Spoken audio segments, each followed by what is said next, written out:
We are going to be diving deep into atomic habits. Ooh, exciting. You know that book by James Clear? Yeah, Like everyone and their mother is raving about? it's a good one. Yeah, so it's all about how these tiny changes that we make can lead to huge results in our lives. Right. And it's not just like a self-help, It's got like actual science, yeah. like backing it up. Yeah, he's got data and evidence. Yeah, and he says, and like I was floored by this statistic. Okay. He says that like a 1% improvement every single day Okay. compounds to a 37 times improvement over a year. Wow. Like, how is that even possible? It's the power of compounding, right? And Yeah. he really kind of, he takes the concept of like compound interest All right. and applies it to our habits. Well, that's okay. So, he calls these tiny actions atomic habits. And the real magic is that they build upon each other over time. Okay, I like the atomic habits. Yeah. But, okay, so we're talking about these small changes. Right. Like, how do we even, like, wrap our brains around how those tiny little things can make such a big difference? Yeah, you think about it, like, have you ever seen those massive stalagmites or stalactites in those caves? Yeah. They form drop by drop, right? It's forever. Over centuries, right? So that's the power of consistency. Right. Instead of chasing big, unsustainable changes, Atomic Habits is encouraging us to build systems. Ooh, systems. Those daily routines I liked it. and structures that support our desired habits. So are you saying that, like, systems are, like, the scaffolding Yes. for these tiny habits to take Because hold? it's not about like setting a goal of running a marathon tomorrow. Right. It's about creating a system where like lacing up your shoes and running for 15 minutes becomes a natural part of your day. So instead of focusing on the outcome, you're focusing on the process. Exactly. So, okay, systems. I like it. Yeah. So, like, how do we even start to design a system that, like, actually works for us? Yeah. So Clear breaks down habit formation into a 4-stage loop. Okay. Cue, craving, response, and reward. Okay, a loop. Yeah. All right, let's hear. What's the first step? Okay, so the cue is the trigger that kicks off the entire habit sequence. It could be a specific time of day, a location, or even an emotional state. Oh, where? Let's say you want to start a daily journaling habit. Okay. Your cue could be as simple as placing your journal and a pen on your bedside table. Right. Seeing them acts as a visual trigger. I see. So that triggers the craving. Exactly. Is it like a craving, like I need chocolate? Not necessarily a negative craving, but more like a motivation to act. Right. So in the journaling example, the craving might be a desire for clarity, self-reflection, or like an emotional release. Okay, and then you said response. What's the response? So the response is the action you take. In this case, it's like picking up the pen and writing in your journal. Okay, got it. And then the reward is the positive reinforcement that strengthens the habit loop. So the reward for journaling might be a feeling of accomplishment, reduced anxiety, or gaining insights about yourself. Looks like a whole cycle. It is a cycle. Okay, I get it. But how do we actually make this cycle, this loop, work for us? Yeah, that's where Clear's 4 laws of behavior change come in. Ooh, 4 laws. Okay, these are practical strategies that can be applied to make any habit, you guessed it, obvious, attractive, easy, and satisfying. Okay. Obvious, attractive, easy, and satisfying. Okay. I like it. Let's break it down. Okay. Number 1, make it obvious. How do we do that? So think about the visual cue we discussed earlier, putting your journal on your bedside table. Okay. That's making the habit obvious. Yeah. But it goes beyond that. Habit stacking is another powerful technique. Wait, habit stacking. Is that like when you attach a new habit to an old habit? You got it. Okay. So for example, let's say you already have a solid habit of making your bed every morning. I do. You could stack your journaling habit right after that. So make the bed, then journal. Make the bed, then journal. I actually do something like that. Oh, you I do always that. have a glass of water first thing in the morning. Okay. But now I've started meditating right after, Perfect. and it's become automatic. That's a perfect example I like it. of how habit stacking leverages existing routines to make new habits stick. Okay, that's great. So we've made it obvious. Okay. Now, how do we make it attractive? Because, let's be honest, sometimes the habits we need to do Right. aren't the ones that are like the most fun. They're not the most fun, no. So how do we make it appealing? So we can actually make any habit more appealing by pairing it with something we genuinely enjoy. Okay. Clear calls this temptation bundling. Oh, temptation bundling. Yeah. So, like, could I listen to my favorite podcast while I'm working out? Exactly. Because I do that. You're essentially hacking your brain's reward system. Ooh. Oh, I like it. Another example could be only allowing yourself to watch your favorite TV show while folding laundry. Okay, temptation bundling. I'm going to use that. Yeah. All right, so we made it obvious. Right. We made it attractive, Uh, but some things are just hard, no matter how much you make it attractive. Yeah. So that brings us to the third law, make it easy. okay. The key here is to reduce friction. Reduce friction. Clear suggests the 2-minute rule. Hold on, the 2-minute rule, what is that? So it's not about saying every new habit should only take 2 minutes. Okay. It's about breaking down a daunting habit into a starter step that takes less than 2 minutes. Okay. Let's say you want to write a novel. Okay. That's a huge goal, right? It is. But using the 2-minute rule, you might start by committing to writing just one sentence every day. Just one One sentence. sentence. So you're tricking your brain. You're tricking your brain into taking that initial step Right. because often starting is the hardest part. Yeah? And once you've overcome that initial inertia, it's much easier to keep going. That makes a lot of sense. And like sometimes I've told myself, I'm just going to go for a 5-minute walk. Right. And then I end up walking for like half an hour. Yeah, total. That happens to me all the time. Okay, so the 2-minute rule, I like it. And the final law is make it satisfying. Make it satisfying, yes. Because that's what makes it stick, right? Absolutely. The reward is crucial for reinforcing that habit loop. Right. This is where habit tracking comes in. Habit tracking. Yeah, you can use a simple notebook, a spreadsheet, or one of those fancy apps, whatever works for you. I love the apps. The apps are great. It's so satisfying to check things off. It's all about those little dopamine hits, right? It is. But it goes beyond that. Okay. Tracking your habits helps you stay accountable and identify patterns in your behavior. So we've covered the 4 stages of the habit loop. We We've have. talked about the 4 laws. We've done a lot. I'm already feeling empowered, like I could revamp all my bad habits. That's great to hear, and we've only just begun our deep dive into atomic habits. I know there's so much more to explore. So much more. I can't wait. Me too. So welcome back to our deep dive into atomic habits. I'm ready for more. Yeah, we covered a lot of ground last time, but, we Right. really only just scratched the surface. Okay, so I remember you mentioned environment design last time. Right. Can we dig into that a little bit more? Because that sounded really interesting. Yeah, so Clear, he argues that our environment can either, work for us or against us when it comes to building habits. Okay. So think about it if you want to eat healthier, right? Oh. But your kitchen counter is always piled with cookies and chips and all this tempting stuff. Oh my God. It's going to be a constant uphill battle. Oh, I so feel that. My Yeah. weakness is I have a candy jar Oh, no. right on my desk, no. and I'm constantly dipping into it. It's right there. It's like a magnet I can't resist. Yeah, that's a perfect example of how our surroundings can sabotage our best intentions. They really can. But the good news is that we can actually design our environment to make good habits easier and bad habits harder. So it's we can kind of trick ourselves A little bit, yeah. by setting up our surroundings to support the behaviors that we want. Exactly. So if you want to read more, create a cozy reading nook with good lighting, Oh, yeah. a comfy chair, make sure you always have a book handy. And maybe even put a do not disturb sign on the door, I like it. Okay, I can already picture it, my perfect little reading corner. Here you go. That's awesome.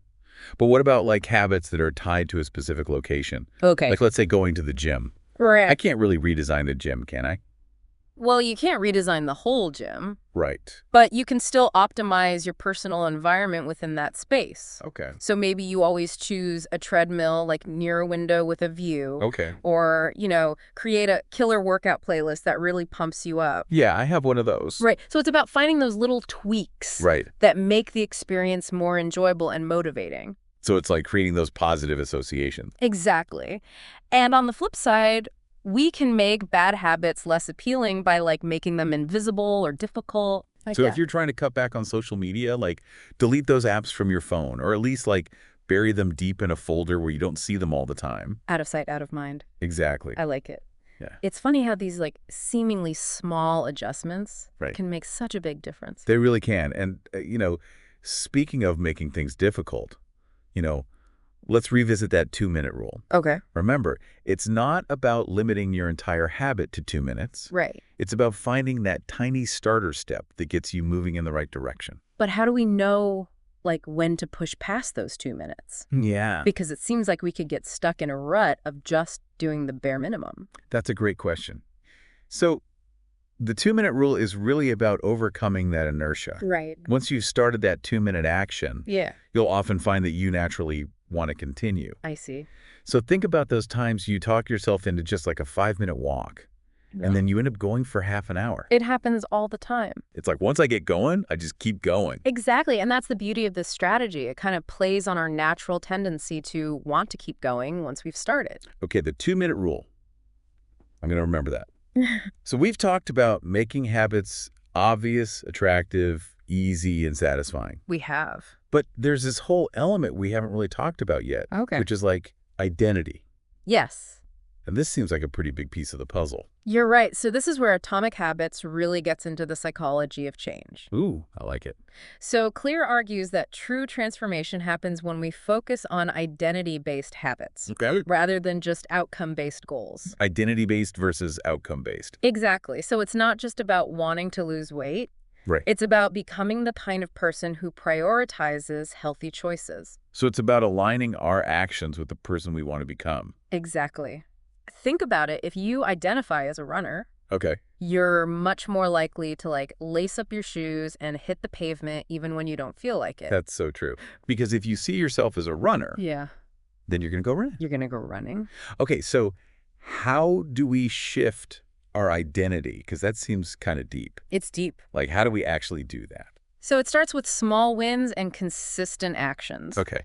Every time you choose a healthy meal or go for that run, you're reinforcing that identity of a healthy person. So it's like you're proving it to yourself. Yeah, it's like building a muscle. Right. The more you use it, the stronger it gets. Like a feedback loop. It is. Okay, I love it. Oh, But let's be real. okay. There are times when, even with the best of intentions, Yeah. we fall off track. You do. So how do we deal with those slip-ups? Yeah, so Clear emphasizes the importance of self-compassion. Okay. Recognizing that setbacks are a normal part of the process. That happen. It's gonna happen. We're human. We're human. He introduces this idea of the never miss twice rule. Never miss twice. What is that? So it means that if you miss your habit once, don't beat yourself up about it. Just get back on track as soon as possible. Don't let it derail you. Exactly. It's about preventing that single slip-up from turning into a full-blown relapse. So like damage control. Damage control, get back on track and move forward. Okay, I like that. Right. Because, yeah, I think sometimes we can be our own worst critic. Yeah. And if we mess up one time, then we're like, oh, I'm a failure. Exactly. And it's like that downward spiral of guilt and self-sabotage. Yeah. You just give up. And then you give up. Never miss twice. Never miss twice. I'm writing that down. This is so helpful. But what about those times when we are putting in the effort? Okay. We're being consistent, Uh-huh. but we're just not seeing the results that we want. Yeah. That can be so frustrating. That is frustrating. And it's so easy to just be like, why am I even bothering? Totally. So that's where the concept of the plateau of latent potential Yeah. comes in. The plateau of latent potential. It's a mouthful. It is a mouthful. But basically, Clear reminds us that our efforts often don't produce visible results immediately. Yeah, and that's the hard part. It's hard. Because you're like, I'm doing all this stuff, Right. and nothing's happening. Right. It's like planting a seed. You nurture it, you water it, but for a while, nothing seems to be happening above the surface. Yeah. But beneath the soil, the roots are growing, they're getting stronger, and then suddenly the sprout breaks through. So it's like we have to trust the process. We have to trust the process. Even though we can't see the results yet. Exactly. And this is where it's crucial to focus on the trajectory, not just the immediate outcome. Trajectory, not outcome. Yeah, so those tiny habits, they're setting you on a course. Mm-hmm. And even though the destination might seem far off, Right. you're moving in the right direction. I like that a lot. So it's like playing the long game. Playing the long game. Trusting the process. Yes. Celebrating those small wins along the way. You got it. And speaking of celebrating those small wins. So we're back. And, I'm thinking about all this stuff we've been talking about. Yeah. And I'm already feeling inspired to start implementing some of these atomic habit strategies in my own life. That's great. But, before we wrap up our deep dive, Okay. there's one thing I'm still kind of curious about. Yeah. How do we deal with those moments when Yeah. we just feel stuck? Right. We're putting in the effort, but we're not seeing the progress we hoped for. Ah, yes. The dreaded plateau. The plateau. It's a common experience, and it can be incredibly discouraging. It really can. But James Clear offers some really valuable insights into how to kind of navigate those plateaus Right. and ultimately break through to the next level. I'm all ears because I've definitely hit those plateaus more times than I'd like to admit. I think we all have. And it's so tempting to just be like, why am I even bothering? Yeah, you just want to throw in the towel. Yeah, exactly. But Clear reminds us that progress isn't always linear. Okay. It's often more like waves. Waves. Periods of rapid growth followed by these stretches of seeming stagnation. Oh, so it's not like I'm doing something wrong. It's just part of the process. It's part of the process, yeah. It's the natural ebb and flow of growth. Okay. That makes me feel a little bit better. Good. Because sometimes you just think like, oh, I must be messing something up. Right. But it's really just part of it. It's part of it, and it's during those plateau periods that it's even more important to focus on the process, not just the outcome. Yeah, we were talking about that earlier. Remember that analogy of the ice cube melting? Oh, yeah. You apply heat, but for a while nothing seems to be happening. Yeah. Then suddenly it reaches that tipping point and it just starts melting rapidly. Okay, so patience and persistence Patience and persistence. are key ingredients in the Atomic Habits recipe. Absolutely. And it's during those plateaus that we often need to get even more creative and strategic with our habits. Okay. So maybe it's time to experiment with a new habit stacking combination. Right. Or, revisit your environment design. So it's not about giving up. It's about trying different things Exactly. and like refining the approach. It's about treating those plateaus as opportunities for learning and growth, Okay. rather than these signs of failure. I like that a lot. And it's also important to remember that success is often the result of cumulative efforts over time. Right. Clear really emphasizes the power of compounding Yeah. and how those seemingly small, consistent actions can lead to remarkable results down the road. It's like Rome wasn't built in a day, Exactly. but it was built brick by brick. Brick by brick. Okay, so speaking of those small, consistent actions, Right. you mentioned feedback earlier. Yes. How does that play into this whole Atomic Habits philosophy? So feedback is crucial for improvement. Okay. Clear suggests that we should regularly reflect on our progress Okay. and make adjustments as needed. I see. He's a big advocate for using data and tracking our habits to identify patterns and areas where we can optimize. So it's like we're the scientists of our own habits. Yes, exactly. And we're collecting the data. We're collecting data. But I think sometimes we can get so caught up in all that tracking and analyzing Right. that we kind of forget to just enjoy the process. That's a great point. It's about finding what works for you. Yeah. Some people thrive on data and tracking every little detail. Others prefer a more intuitive approach. Yeah. The key is to be mindful and intentional about how you're using feedback to support your growth. It's about making those tools work for you, Exactly. not the other way around. Not the other way around. And ultimately, it's about creating a system that's sustainable, Right. that you can stick with for the long haul. Because building new habits is a marathon, not a sprint. It's a marathon for sure. It's about those small incremental changes that compound over time, Right. transforming not just our actions, but our identity as well. This has been such a great deep dive into Atomic Habits. It has been fun. I feel like I have a whole new toolbox of strategies and a renewed sense of optimism about creating lasting change. That's wonderful. It really is Atomic Habits by James Clear. Such a good book. Everyone go check it out. Yes. So to our listener, we hope you enjoyed this deep dive into Atomic Habits. Yes. And we hope it inspired you to embark on your own journey of tiny changes. One day at a time. One day at a time leading to big results. Absolutely. So what's one small habit you can start today Yeah. that will make a difference a year from now? Think about it. Go make it happen. Go for it.